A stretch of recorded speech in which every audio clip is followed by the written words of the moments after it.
আফগানিস্তানকে ধরাশায়ী করা সম্ভব টি-20 সিরিজে সাকিব বললেন পরিকল্পনা মতো খেলতে পারলে যদি আমরা ভালো শুরু করতে পারি, মোমেন্টামটা আমাদের দিকে থাকে, পরে দুই ম্যাচটা আমাদের জন্য আমি মনে করি বেশ ইজি হবে। উত্তেজনায় জল ঢেলে দিলেন ওবায়দুল কাদের। সাকিব মাশরাফি রাজনীতিতে নামবেন না 19 বিশ্বকাপের আগে। আমার সাকিবের সঙ্গে কথা হয়েছে, তারা বিশ্বকাপের আগে নির্বাচন নিয়ে, রাজনীতি নিয়ে কোনো ভাবনা চিন্তা তাদের নেই। 19 বিশ্বকাপ জিতে নিতে পারে টাইগাররা, কোনো ভক্ত না, এমনটাই মন্তব্য করেছেন ব্রায়ান লারা।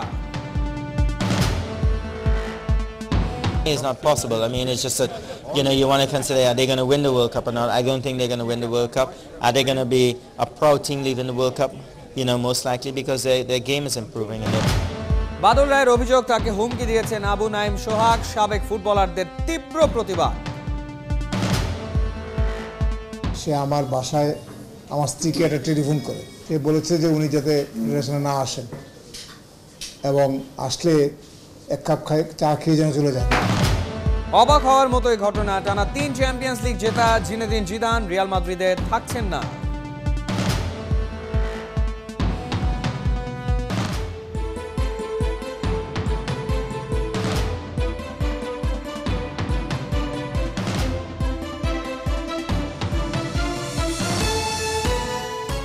স্বাগত ৭১-এর খেলা যোগে আপনাদের সাথে আছি আমি Faim Rahman.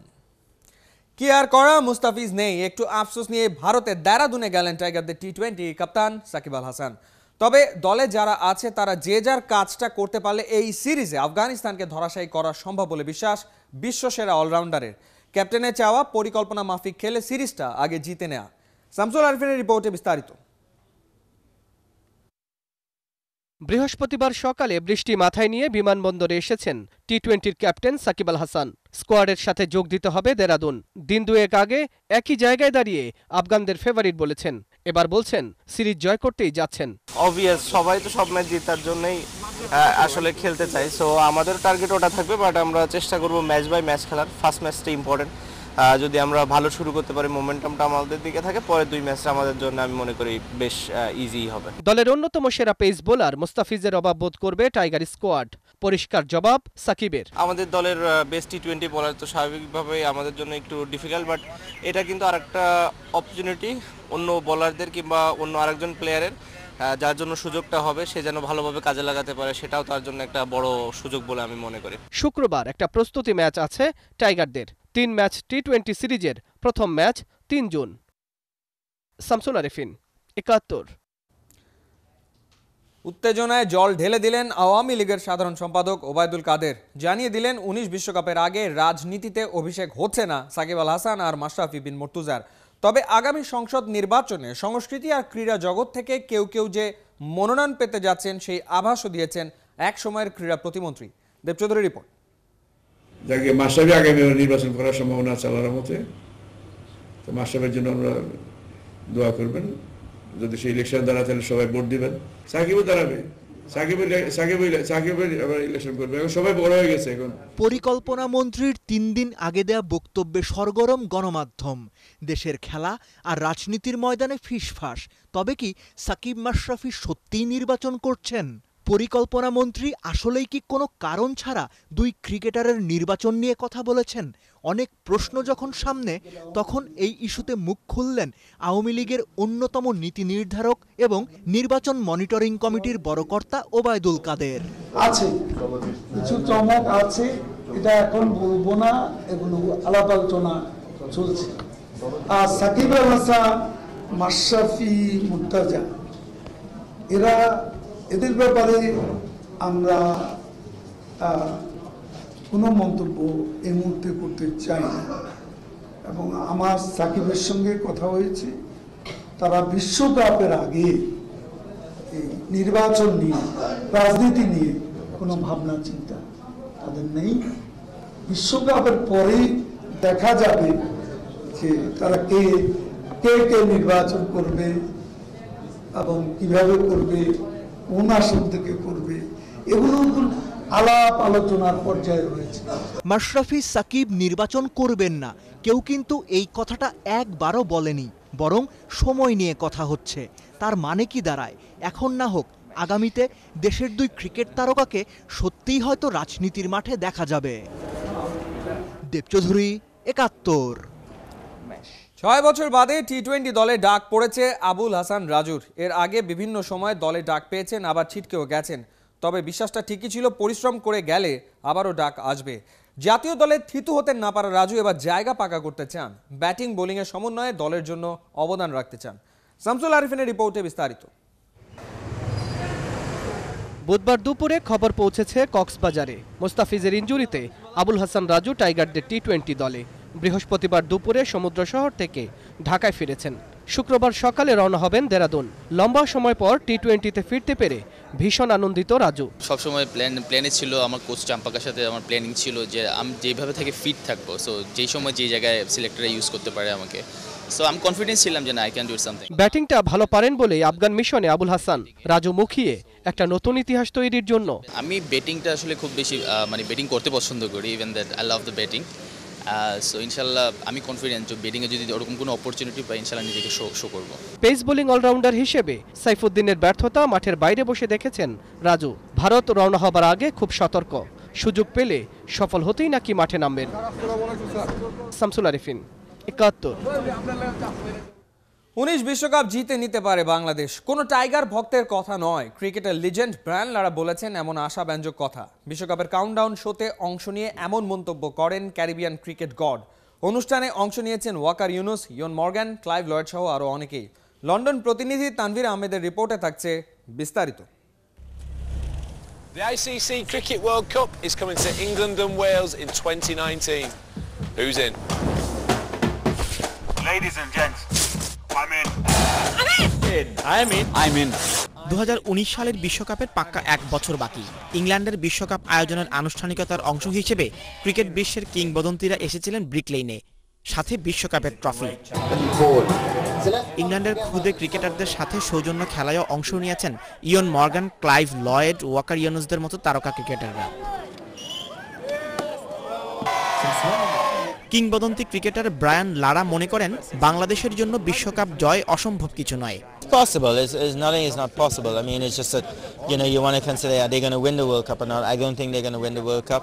Are they going to be a proud team leaving the World Cup? Most likely because their game is improving. And বাংলাদেশের ক্রিকেট তারকা তামিম ইকবালের কাছে প্রশ্ন ছিল বাংলাদেশ কেমন করবে আসন্ন বিশ্বকাপে। জবাবে তামিম ইকবাল, আমার মনে হয় যে আমাদের অবশ্যই সেমিফাইনাল খেলা উচিত, নকআউট স্টেজে যাওয়া উচিত। নকআউট স্টেজে যাওয়ার পর তখন থেকে আপনি যে কোনো কিছু হতে পারে, বাট এই ফরম্যাটে নকআউট স্টেজে যাওয়া will be a big achievement. Bangladesh won last time. I remember that. You don't have to remind me that. I know that they played really well. এদিকে ওয়ার্ল্ড কাপ ক্রিকেটের ট্রফি ব্রিক লেনে আসছে এমন খবর পেয়ে cricket প্রেমী টাইগাররাও উপস্থিত হয়েছিল ট্রফি দেখতে। টাইগার কস্টিউম আমি আমেরিকা থেকে আনছি। আমরা 2019 বাংলাদেশ ক্রিকেট টিমকে সাপোর্ট করতাম বিসিএস থেকে, আর ও টাইগার কস্টিউম আমরা পিনে থাকবো। তানভীর আহমেদ, ৭১, লন্ডন। ক্রিকেটকে একেবারে ঘিরে ধরেছে বেশ কয়েকটা অপরাধী চক্র, এমনটাই জানিয়েছেন আইসিসি সিইও ডেভিড রিচার্ডসন। তার মতে দুর্নীতিতে সবচেয়ে বেশি ঝুঁকিতে টেস্ট ক্রিকেট। ঘরোয়া এবং জুনিয়র লেভেলের ক্রিকেটেও ছড়িয়ে পড়েছে ফিক্সিং কাণ্ড। তবে আইসিসি চেষ্টা চালাচ্ছে এই অপরাধীদের হাত থেকে ক্রিকেটকে রক্ষা করার। শুরুতে কিছুটা রাগী হয়েছিলাম, পরে বুঝতে পেরেছি ক্রিকেটটা নষ্ট করার জন্য অপরাধী চক্র কাজ করছে। এমন অনেক বাজিকর আছে যারা ক্রিকেটে ঢোকার চেষ্টা করছে, খেলোয়াড়দের, গ্রাউন্ডসম্যানদের ধরার চেষ্টা করছে। মনে রাখতে হবে তারা কাজ চালিয়ে যাচ্ছে, চলে যাচ্ছে না। তাদের নির্মূল করতে আমরাও আমাদের কাজ করে যাব। বাফুফের সহসভাপতি বাদল রায়ের অভিযোগ, তাকে হুমকি দিয়েছেন সাধারণ সম্পাদক আবু নাইম সোহাগ। তার ভাষ্যমতে ফিফা এএফসি থেকে আসা অর্থকড়ির হিসাব জানতে চাওয়ার কারণেই এই হুমকি ধামকি। দেশে নেই আবু নাইম সোহাগ, পাওয়া যায়নি তার বক্তব্য। এই ঘটনার তীব্র নিন্দা জানিয়ে আবু নাইম সোহাগের পদত্যাগ দাবি করেছেন সাবেক ফুটবলাররা। উপলব্ধি রিপোর্ট। অনেকদিন পর নিজ ক্লাব মোহামেডানে বাদল রায়। 26শে মার্চ টেলিফোনে বাফুফেতে আসতে ফেডারেশন সাধারণ সম্পাদকের বারণ মানতেই পারছেন না এক সময়ের মাঠ কাঁপানো ফুটবলার বাদল। বাদল রায়ের স্ত্রী মাধুরী রায় 2 মাস আগে করা আবু নাইম সোহাগের ফোনের জের ধরে 26 মে ওয়ারী থানায় জিডিও করেছেন বাফুফে সম্পাদকের বিরুদ্ধে। বাংলাদেশ ফুটবল ফেডারেশনের সাধারণ সম্পাদক, যাকে আমরা অ্যাপয়েন্টমেন্ট দিয়েছি সেক্রেটারি হিসাবে, সে আমার বাসায় আমার স্ত্রীকে একটা টেলিফোন করে। সে বলেছে যে উনি যাতে রিলেশনে না আসেন এবং আসলে 1 কাপ চা খেয়ে যেন চলে যান। এখানে আসলে সে তার একটা কমিটি আছে, সে ঝামেলা করে, বিভিন্ন খবর টবর নিতে চায়, এগুলি আমাদের জন্য একটু অসুবিধা হয়। ফেডারেশনের কাজে এই মুহূর্তে সৌদি আরবে আছেন আবু নাইম সোহাগ। তার বিরুদ্ধে মেলা অভিযোগ বাদল রায়ের। যাকে আমরা অ্যাপয়েন্টমেন্ট দিছি, আমাদের সংযোগস্থল হচ্ছে জেনারেল সেক্রেটারি। তার কাজ হচ্ছে প্রেসিডেন্টের থেকে আদেশ নিয়ে সে মিটিং ডাকবে আর মেম্বারদেরকে সে সব কিছু ইন্টিমেট করবে। সব কিছু লুকোচুরি চলে সবসময়, মেম্বাররাও পাত্তা পায় না। একাডেমির জন্য তো সেফ ব্লাটার মাননীয় প্রধানমন্ত্রীর সাথে দেখা করে উনি উৎসাহিত হয়ে যে সেখানে যেই $7 লাখ দিয়েছেন, যেটা আমার জানা মতো 1 পয়সা খরচ হয় নাই। আমি বলি টাকাগুলি কোথায়? তারপরে ব্যাংক অ্যাসোসিয়েশন তো টাকা দিচ্ছে আমাদের 15 কোটি টাকা, বলছে টাকাগুলি বিভিন্ন খাতে খরচ হয়েছে। আমি খরচ হলে তো তুমি ইন্টিমেট করো আমাদের বোর্ডকে পাত্তাই দেওয়া হয় না। তার কাজ হচ্ছে এগুলি বোর্ড মেম্বারদেরকে ইন্টিমেট করা, তার কাজই এটা। বাদল রায়কে দেওয়া টেলিফোনে আবু নাইম সোহাগের হুমকিতে গভীর উদ্বেগ প্রকাশ করেছে মোহামেডান ক্লাবের সাথে জেলা ও বিভাগীয় ফুটবল অ্যাসোসিয়েশন। 3 বার নির্বাচিত সহসভাপতির সাথে বেতনভুক্ত সাধারণ সম্পাদকের এমন আচরণ মানতে পারছেন না সাবেক ফুটবলাররা। যত খেলোয়াড় আছে আমরা নেক্সট পদক্ষেপ নেব, বাদলের পাশে থাকব এবং আমি মনে করি ইমিডিয়েটলি বাংলাদেশ ফুটবল ফেডারেশন থেকে তাকে চাকরিচ্যুত করা হোক। এই সোহাগকে আমরা ফুটবল ফেডারেশন আর দেখতে চাই না। এর জন্য আমরা সারা দেশের সমস্ত ফুটবলাররা প্রয়োজনে আমরা এখানে ভূমিকা রাখব। সৌদি আরব থেকে ঢাকা ফিরলে এই ইস্যুতে জানা যাবে বাফুফে সম্পাদকের বক্তব্য। শনিবার বাফুফের নির্বাহী কমিটির সভা, ওই দিনই আবার সাধারণ সম্পাদকের চাকুরির মেয়াদ বাড়ানোর দিনক্ষণ। উপল নন্দী, 71, ঢাকা।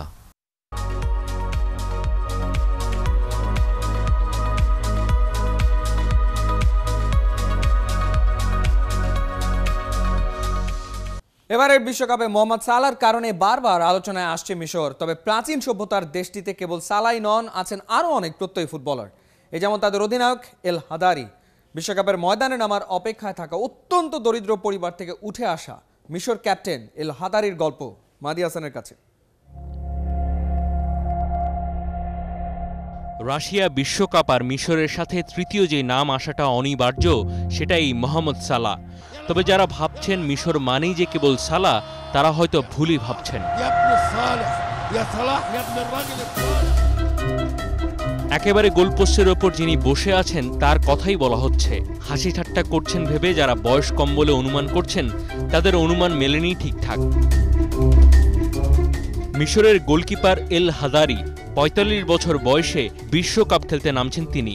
ভাঙতে চলেছেন ফারিদ মন্দ্রাগানের রেকর্ড। এই কলম্বিয়ান 2014 সালে 43 বছর বয়সে বিশ্বকাপ খেলেছিলেন। সবচেয়ে বেশি বয়সে ওয়ার্ল্ড কাপ খেলার রেকর্ড করলেও আরেকটা মাইলস্টোন হাতছাড়া হয়েছে অল্পের জন্য। সুযোগ ছিল একই দেশের জার্সিতে শ্বশুর আর জামাই হিসাবে খেলার অদ্ভুতের রেকর্ড গড়ার। গোলকিপার কাম ক্যাপ্টেন এল হাদারির দলের উইঙ্গার মোহাম্মদ আব্দুল মনিয়াম, যিনি মিশরের ফুটবল মহলে খারবা বা বিদ্যুৎ নামে পরিচিত, তিনি হাদারির মেয়ের প্রাক্তন স্বামী। হাদারির মেয়ের সাথে বিয়েটা টিকেছিল মোটে 48 দিন। এক আরব অভিনেত্রীর সাথে গোপন সম্পর্কের কারণে খারবাকে ডিভোর্স দেন তার স্ত্রী। তা না হলে ইতিহাসে প্রথমবার শ্বশুর আর জামাইকে একই সঙ্গে দেখা যেত কোনো বিশ্বকাপে। সেই বিচিত্র কীর্তি না হলেও বাকি 45 বছর বয়সী গোলকিপারের জীবনের গল্প তো কম বিচিত্র না। মিশরের এক ছোট্ট শহর কাফরাল বাতিত, যেটা তরমুজের শহর নামেই বেশি পরিচিত, সেখানে এক রক্ষণশীল মুসলিম পরিবারে জন্ম হাদারির। বাবার ছিল আসবাবপত্রের দোকান। ছেলেকে ছোটবেলা থেকে তিনি একটাই মন্ত্র কানে দিয়ে এসেছেন, হয় ভালো করে পড়াশোনা করে বড় চাকরি করো, নয়তো ফার্নিচার বানানো শেখো। কিন্তু হাদারি ছিলেন ফুটবল পাগল। স্বপ্ন দেখেছেন ফুটবলার হব, বিশ্বকাপ খেলব, দেশকে সেখানে নেতৃত্ব দিব, আর যে স্বপ্ন দেখব সেটাকে সত্যি করেই ছাড়ব। এই 3 কঠিন স্বপ্নকে সত্যি করতে কেবল 25 বছর লেগেছে সবচেয়ে বেশি বয়সে বিশ্বকাপ খেলার রেকর্ড গড়ার অপেক্ষায় থাকা মিশরের এল হাদারি। মাহাদি হাসান, 71।